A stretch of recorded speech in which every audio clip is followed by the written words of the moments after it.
The Democratic Alliance finally have the so-called spy tapes. The recordings were used to drop fraud and corruption charges against President Jacob Zuma in 2009. Zuma lost his legal bid to stop the DA from getting the tapes in the Supreme Court of Appeal.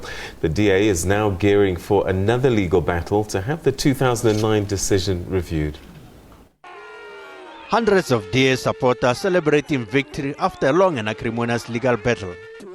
Then acting NPA head Mokotedi Mpshe alleged the tapes show a political conspiracy against President Jacob Zuma. Jubilant DA leader emerged with tapes in hand. Their forensic expert and lawyers will now scrutinize them.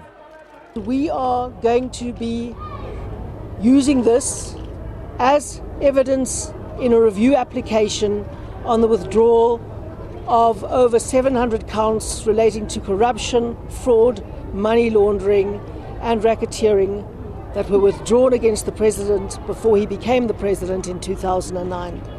Other related documents have been handed over to Judge Neil Head to determine if they contain confidential representation by President Zuma.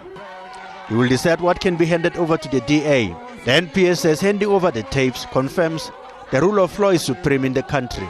Ours is a constitutional institution. We have to comply with the court orders. I mean, there is a court order. It's from the Supreme Court of Appeal. We obviously continue to hold a view that, the decision that was made back then, still stands. And until such time that there's a process that seeks to review the judgment, it continues to stand. President Zuma has welcomed the release of the tapes and says he's happy with the process so far.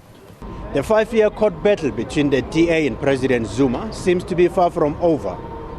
The DA is planning to come back to this court again to apply for review of a decision to drop charges against him. Montlengeni Dipoko, SABC News, Pretoria High Court.